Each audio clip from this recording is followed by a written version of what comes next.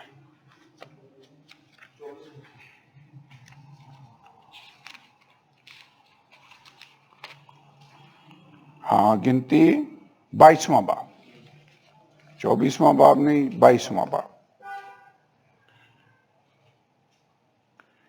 یہاں پر بائبل کے اندر لکھا ہوا ہے کہ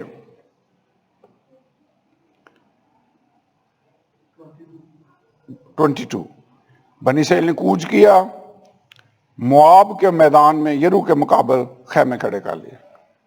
مواب یہ قوم تھی، ان کے خلاف انہوں نے جا کر جب محاذرے شروع کی تو جو کچھ اموریوں کے ساتھ ہوا تھا وہ جب بلق بن صفور نے دیکھا تو ان کو، اس لیے موابیوں کو ان سے بڑا خوف آیا.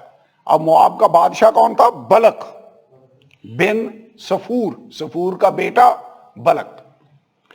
تو اس نے اس سبب سے موابی بڑے پریشان ہوئے. انہوں نے 5ویں آیت میں لکھا ہوا ہے، اس وقت بلق بن صفور موابیوں کا بادشاہ تھا، تو اس نے بور کے بیٹے بلعام کے پاس قاصد روانہ کیے اور کہا کہ تو آ، اور میرے 6 آیت میں اس نے کہا تو میری خاطر آ کر ان لوگوں پر لعنت کر، کیونکہ یہ بہت پاورفل ہے، تاکہ میں ان پر غالب آ جاؤں اور ہم ان کو مار کر اس ملک سے نکال دیں. کیونکہ میں جانتا ہوں جسے تو برکت دیتا ہے اسے برکت ملتی ہے، جس پر تو لعنت کرتا ہے وہ ملعون ہوتا ہے. سو مواب کے بزرگ انعام لے کر اس کے پاس پہنچے. بلعام نے کیا کہا؟ تم ادھر ٹھہرو، میں خدا سے پوچھتا ہوں، جیسے وہ کہے ویسے کریں. خدا نے کیا کہا؟ اس نے کہا وہ میرے لوگ ہیں، تو ان پر لعنت کرنے کے لیے جا نہیں سکتا. 12 آیت پڑھیں کیا لکھا ہے. خدا نے بلعام سے کہا تو ان کے ساتھ مت جانا، تو ان لوگوں پر لعنت نہ کرنا، اس لیے کہ وہ مبارک ہے. میں نے ان کو برکت دی ہوئی ہے، میں تو ان کو مبارک کر چکا ہوں، تو اس پر لعنت کرنے نہیں جائے گا. اس بادشاہ نے پہلے سے زیادہ معزز لوگ بھیجے، پہلے شاید ایم پی اے بھیجے تھے، پھر ایم این اے بھیج دیے، یہ دیکھ تو منسٹر بھی ساتھ کر دیے. انعام بھی مجھے لگتا ہے اس نے ڈبل کر دیا ہوگا، شاید ٹرپل کر دیا ہو کہ تو آ ان پر لعنت کر. اب میرے خیال میں بلعام پر جب خدا نے اپنی مرضی ظاہر کر دی ہے تو اسے اب مزید ان سے پوچھنے کی ضرورت ہی نہیں تھی. اس نے کہا تم بھی ٹھہرو، میں دعا کرتا ہوں، خدا سے پوچھتا ہوں. خدا نے کہا ٹھیک ہے تو جا، لیکن کہے گا تو وہی کچھ جو میں کہوں گا، لیکن میں تو جانا چاہتا تو جا سکتا ہے. کئی دفعہ خدا کے سامنے جب ہم ضد کرتے ہیں تو خدا کہتا ہے ٹھیک ہے جو تو کرنا چاہتا کر لے، لیکن رزلٹ خراب ہی نکلتا ہے. جیسے بنی اسرائیل نے گوشت کھانے کی ضد کی تو خدا نے ان کو گوشت دے دیا، لیکن ابھی منہ میں ہی تھا کہ مرنا شروع ہو گیا. اب یہ خدا کی مرضی نہیں تھی کہ یہ جائے، کیونکہ اگر خدا نے پرمیشن دی ہوتی تو فرشتہ آ کر اس کے رستے میں کھڑا کیوں ہوتا؟ خدا رستہ نہیں روکے گا. اس نے کہا تیری چال میری نظر میں ٹیڑھی ہے، تو غلط جا رہا ہے. وہ گیا 3 دفعہ اس نے، ایک دفعہ اس نے لعنت کرنے کی کوشش کی، برکت ہی دیتا گیا، پھر ہی واپس آ جاتا. لیکن یہ نہیں واپس آنے کو. مجھے لگتا ہے اسے وہ پیسے نہیں رکنے دے رہے، وہ لالچ کی روح یہ نہیں اسے کھڑا ہونے دے رہی. اس نے کہا ادھر اس پہاڑ پر ادھر کام نہیں ٹھیک، ادھر کر کے اپناؤ مذہب، میں پھر کوشش کرتا ہوں. دوسری بار بھی کوشش کی، پھر برکت ہی دے دی. تیسری بار بھی کوشش کی، زبان کھولی اور برکت کی دعا نکلتی جا رہی ہے منہ سے. ویسے میں سوچتا ہوں غیر زبانیں بولتے ہیں، خدا میری زبان اپنے کنٹرول میں لے لیتا ہے. یہاں بھی نہیں لگتا اس کی زبان بھی خدا نے اپنے کنٹرول میں لے لی، اور جو خدا چاہتا تھا اس کے منہ سے نکل رہا تھا. غیر زبانیں بیسیکلی یہی ہے، جو خدا چاہتا ہے کہ آپ کی زبان سے دعا نکلے، پرستش ہو through other tongues, that is what happens. تو یہ جب کام ہو گیا تو گنتی کی کتاب اس کا 31واں باب اگر آپ پڑھیں تو یہ واپس آیا. اس سے اگلا چیپٹر اگر آپ دیکھیں تو لکھا ہوا ہے یہ 22ویں باب میں، 23ویں باب میں، 24ویں باب میں یہ سارا کچھ ہوا. 25ویں باب کو اگر آپ پڑھیں پہلی آیت تو لکھا ہے اسرائیلی شتیم میں رہتے تھے اور لوگوں نے موابی عورتوں کے ساتھ حرام کاری شروع کر دی. کام اور ہی شروع ہو گیا. پہلے اس نے لعنت کر کے ان کو خدا سے دور کرنے کی کوشش کی کہ خدا کا ہاتھ ان سے اٹھ جائے، ناکامیاب ہوا تو ان کو اس نے گناہ میں گرانے کی کوشش کی. یہ جانتے ہیں اگر یہ بنی اسرائیلی گناہ میں گر جائیں تو پھر خدا ان کے پاس نہیں رہے گا، اور جب خدا نہیں رہے گا تو پھر ہم ان کو شکست دے لیں گے. آپ سمجھ آئیے، ابلیس ہم سے ڈرتا ہے. ایز لانگ ایز خدا ہمارے ساتھ ہے وہ ہم سے ڈرتا ہے، اس لیے وہ ہمیں گناہ میں گرانے کی کوشش کرتا ہے، کیونکہ اگر گناہ میں گر گئے تو خدا کی حضوری ہم سے جدا ہو جائے. یہاں پر بھی یہی ہوا. اسرائیلیوں نے مکاری موابی عورتوں کے ساتھ حرام کاری شروع کر دی، اور کیونکہ وہ عورتیں ان لوگوں کو اپنے دیوتاؤں کی قربانیوں میں آنے کی دعوت دیتی تھیں، یہ جا کر کھاتے اور ان کے دیوتاؤں کو سجدہ کرتے تھے، اور اسرائیلی بیت فغور کو پوجنے لگے، اور خدا کا قہر بنی اسرائیل پر بھڑکا. خدا ناراض ہوا اس بات سے. لیکن کیا آپ جانتے ہیں یہ گورن کو کس نے بتایا؟ یہ بلعام نے بتایا تھا. چونکہ 31 چیپٹر میں جب ہم جاتے ہیں تو جب یہ برکت دے رہا تھا تو اس نے ایک سٹیٹمنٹ دی. اس نے کہا یہ مبارک لوگ ہیں، کاش میں بھی مقدسوں کی موت مروں اور صادقوں کی موت، میرا بھی انجام انہی کی طرح کا ہو. ایسے ہوا نہیں. یہ مرا کیسے؟ 31 چیپٹر میں اگر آپ پڑھیں تو اسرائیلیوں نے جب مواب پر حملہ کیا، پہلی آیت، پھر خداوند نے موسیٰ سے کہا مدیانیوں سے بنی اسرائیل کا انتقام لے، اس کے بعد تو اپنے لوگوں میں جا ملے گا. اور اس نے کہا ان سے انتقام لے، اس کے بعد تیرا ٹائم بھی ختم، تو اپنے لوگوں میں پھر چلا جائے گا. اس نے لوگوں کو اکٹھا کیا، جنگ پر روانہ کیا، اور 8ویں آیت اگر آپ پڑھیں بہت سے لوگ مارے گئے، اور انہوں نے ان کو مقتولوں کے سوا ہوئی اور رقم اور سود اور ہور اور ربا کو بھی جو مدیان کے 5 بادشاہ سے جان سے مارا، اور بور کے بیٹے بلعام کو بھی تلوار سے قتل کیا. دعا کیا تھی؟ صادقوں کی موت مرو. مرا صادقوں کی موت نہیں ہے. اب یہ ہوا کیوں؟ اس کے بعد 13 آیت پڑھیں، تھوڑا سا نیچے آ جائیں تو لکھا تھا موسیٰ اور الیعزر کاہن اور جماعت کے سب سردار ان کے استقبال کے لیے لشکرگاہ کے باہر گئے. جب یہ جنگ جیت کر واپس آئے، میں پڑھ رہا ہوں گنتی 31 چیپٹر، تو وہ ان کے استقبال کو گئے. موسیٰ فوجی سرداروں جو نہ ہزاروں سینکڑوں کے سردار تھے اور جنگ سے لوٹے تھے جلایا.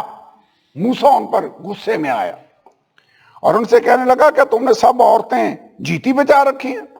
اب موابی عورتیں انہوں نے زندہ لے آئے. دیکھو انہی نے بلعام کی صلاح سے فغور کے معاملہ میں بنی اسرائیل سے خداوند کی حکم عدولی کرائی، اور یوں خداوند کی جماعت میں وبا پھیلی. یہ کام کس کی صلاح سے ہوا؟ بلعام کی صلاح سے. موسیٰ کہتا تم نے یہ عورتیں رکھ لی ہیں، غلط کیا. یہی تو صلاح دی تھی بلعام نے کہ ایسے میں اگر ان پر لعنت نہیں کر سکا تو ان کے درمیان عورتیں بھیجو، یہ گناہ میں گر جائیں گے تو پھر یہ شکست ان کو تم دے سکو. اور خدا کی طرف سے وبا ان لوگوں میں پھیلنا شروع ہو گیا.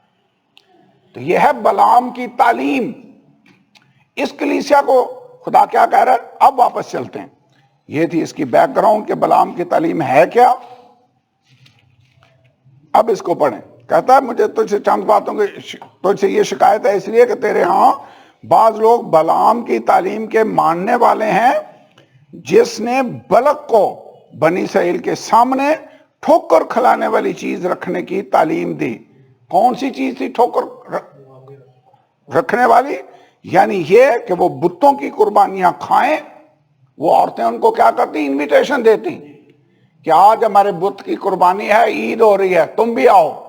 وہ جا کر کھانا بھی کھاتے اور بت کے آگے سجدہ بھی کرتے اور یوں بال فغور کو پوجنے لگے. تو یہ ہے بلعام کی تعلیم. بلعام کی تعلیم کیا ہوئی؟ کہ بتوں کی قربانیاں کھائیں اور حرام کاری کریں. تو ابلیس کا ہتھیار کلیسیا کے خلاف جو پرگمن کی کلیسیا کے اگینسٹ تھا وہ یہی تھا کہ تیرے ہاں کئی لوگ ہیں جو حرام کاری میں پڑے ہوئے ہیں اور ان بتوں کی قربانیوں میں شریک ہو رہے ہیں جو غیر قوموں کے لوگ قربانیاں پیش کرتے ہیں، ان میں یہ لوگ شریک ہو رہے ہیں. ہمیں اسے اوائڈ کرنا ہوگا. تو یہ بات جاننا ضروری تھا، اس لیے میں نے تھوڑا سا ٹائم لگایا تاکہ بلعام کی تعلیم کی ہم کو سمجھ آ جائے. کلیئر ہے؟ بلعام کی تعلیم کیا تھی؟ اس نے بلق کو ان کو اس چیز میں ٹھوکر کھلانے والی چیز ان کے سامنے رکھنے کا مشورہ دیا اور اس کے مشورے کی وجہ سے اتنے اسرائیلی لوگ مارے گئے. اوکے 15 آیت.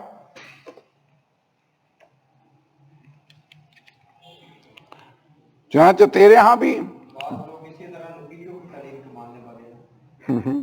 بس توبہ کر، نہیں تو میں تیرے پاس جلد آ کر اپنے منہ کی تلوار سے ان کے ساتھ لڑوں گا. تو ان کو بھی نصیحت کیا کی گئی ہے؟ توبہ کر. یہ نصیحت اور مشورہ ہے، توبہ کر. آگے ورنہ کیا ہوگا؟ میں آ کر اپنے منہ کی تلوار سے تیرے ساتھ لڑوں گا. آج بھی جب خدا کہتا ہے تو لوگوں کی ججمنٹ ہوتی ہے. خدا کے کہنے میں پاور ہے.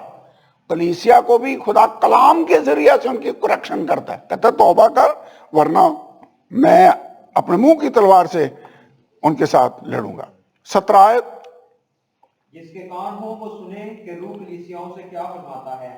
جو غالب آئے میں اسے پوشیدہ من میں سے دوں گا اور ایک سفید پتھر دوں گا، اس پتھر پر ایک نیا نام لکھا ہوا ہوگا جسے اس کے پانے والے کے سوا کوئی نہ جانے. تو یہ بلعام کی تعلیم کہاں ہم نے پڑھی ہے؟ گنتی 22واں باب اور پھر 31واں باب. ٹھیک ہے، یہ ریفرنس رہے گا لکھنے والا. اوکے. جس کے کان ہوں وہ سنے کہ روح کلیسیاؤں سے کیا فرماتا ہے. خدا کلام آج بھی کرتا ہے، ہمارے ساتھ بھی خدا کلام کر رہا ہے. ہماری دعا ہونی چاہیے کہ خداوند ہمیں سننے والے کان عطا کر تاکہ ہم تیری آواز کو سن سکیں. تو کیا کہتا ہے؟ تو جو غالب ہے یہاں پر اجر یا انعام کیا ہے؟ وفاداری کا. کہتا ہے جو غالب آئے اسے میں پوشیدہ من میں سے دوں گا. پوشیدہ من کیا ہوتا ہے؟ ویسے من کیا تھا؟ واٹ واز من؟ پرانے عہد نامے میں جب بنی اسرائیل سفر کر رہے تھے 20-30 لاکھ لوگ تھے، ان کو کھانے کے لیے جب روٹی نہ ملی تو خدا نے آسمان سے من نازل کیا اور ان کی بھوک کو اس نے مٹایا. وہ من جو آسمان سے اترا، آپ کو یاد ہے مسیح یسوع نے کہا موسیٰ نے تو وہ روٹی تمہیں نہ دی، حقیقی روٹی جو آسمان سے اتر کر سب کو زندگی دیتی ہے وہ میں ہوں. I am the bread of life. زندگی کی روٹی میں ہوں. تو کلام کو بھی من کہا گیا ہے. آدمی صرف روٹی سے جیتا نہ رہے گا بلکہ ہر اس بات سے جو خدا کے منہ سے نکلتی ہے. یہ خدا کا کلام، میں سوچتا ہوں جب ہم اس کو پڑھتے ہیں تو اس کے اندر بہت ساری باتیں ہیں جو پوشیدہ بھید ہیں اور خدا اس پوشیدہ من میں سے ہمیں کھانے کے لیے مہیا کرتا ہے. جو باتیں شاید پہلے کئی بار ہم نے پڑھی ہیں، آج پڑھی ہے تو ان کو سمجھ آنا شروع ہو گئی ہے. خدا اپنے من میں سے ہماری بھوک اور پیاس کو مٹاتا ہے اور ہمیں خوراک مہیا کرتا ہے. آپ کو بھی کبھی پوشیدہ من خدا نے دیا؟ سمجھ آئی ہے کلام کی؟ ایسے نہیں جیسے خدا ہم سے روح میں کلام کرتا ہے اور ہماری بھوک مٹ جاتی ہے، ہم سیٹسفائیڈ ہو جاتے ہیں سیر ہو کر اس کی حضوری سے جاتے ہیں، یہ خدا کی حضوری کی وجہ سے ہوتا ہے، خدا کی پریزنس کی وجہ سے۔ تو جو غالب آئے اسے میں پوشیدہ من میں سے دوں گا، اسے ایک سفید پتھر دوں گا، اور اس پتھر پر ایک نیا نام لکھا ہوا ہوگا جسے اس کے پانے والے کے سوا کوئی نہ جانے۔ اس سفید پتھر کے بارے میں تھوڑا سا پڑھ رہا تھا کہ یہ کئی دفعہ دوست آپس میں پتھر تقسیم کر لیتے۔ It was a sign of friendship, یعنی میں بھائی ارشد کو ایک پتھر دے دوں جس پر میرا نام لکھا ہو، اور ارشد مجھے اپنا پتھر ایک دے دے جس پر ارشد کا نام لکھا ہو، اور میں وہ نشانی کے طور پر اپنے پاس رکھوں۔ یہ سائن آف فرینڈشپ بھی تھا۔ ایک اس زمانے میں یہ بھی تھا کہ کوئی اسپیشل فنکشن ہے، کوئی پارٹی ہے، تو لوگ ایک پتھر جس کے پاس ہوتا وہ اس میں انٹر ہو سکتا ہوتا تھا۔ تو اٹ واز اے انٹری پاس جیسے ہوتا ہے فار ڈفرنٹ پارٹیز۔ لیکن میں اس کے بارے میں غور کر رہا تھا کہ خدا ہمیں ایک سفید پتھر دے گا اور اس پر ایک نیا نام لکھا ہوا ہوگا۔ وہ نیا نام کیا ہو سکتا ہے؟ یسوع نام تو آلریڈی ہمیں پتہ چل چکا ہے، یہ نیا نام تو نہیں ہے، مجھے نہیں پتا اس کے اور کون سا نیا نام ہے، لیکن اتنا میں جانتا ہوں کہ خدا جب مختلف لوگوں کو اپنے پاس بلاتا تو جب وہ پیدا ہوتے تو ان کو ایک نام دیا جاتا تھا۔ جیسے یعقوب پیدا ہوا تو اس کو نام دیا گیا یعقوب، تیرا نام یعقوب ہے۔ اس کا نام عیساؤ رکھا گیا، اس کا نام یعقوب، وہ لال کی وجہ سے اس کا نام وہ رکھ دیا گیا، تو یعقوب اس کا نام ہے۔ لیکن جب یہ خدا سے ملا تو خدا نے اس کو ایک نیا نام دے دیا۔ نیا نام کون سا تھا؟ اسرائیل۔ اس نے کہا اب سے تیرا نام یعقوب نہیں بلکہ اسرائیل کہلائے گا۔ جب خدا آدمی سے ملتا ہے تو آدمی کی نیچر بھی بدل جاتا ہے، اور جیسے پہلے اس کا نام تھا اس کی نیچر کے حساب سے، یعقوب کا مطلب ہوتا ہے دھوکے باز، خدا نے اس کو کہا تو پرنس ود گاڈ ہے، you have power with God, تیرا نام اب اسرائیل ہوگا۔ ابراہیم کا نام اس نے بدل کر کیا رکھ دیا؟ ابراہیم، تو اب قوموں کا باپ ہوگا، نیا نام دے دیا۔ یسوع نے اپنے کئی شاگردوں کو جب بلایا، اس نے کہا تو کیفا ہے، تو شمعون ہے، تیرا نام اب کیفا یعنی پطرس ہوگا، نام بدل دیا۔ ساؤل خدا کے پاس جب آیا اس کی زندگی بدل گئی دمشق کی راہ پر جاتے ہوئے۔ نام کی میں بات کر رہا تھا، یعقوب کا نام بدل کر کیا رکھ دیا گیا؟ اسرائیل۔ ساری کا نام بدل کر کیا رکھ دیا گیا؟ سارا۔ ابراہیم کا نام بدل کر کیا کر دیا گیا؟ ابراہیم۔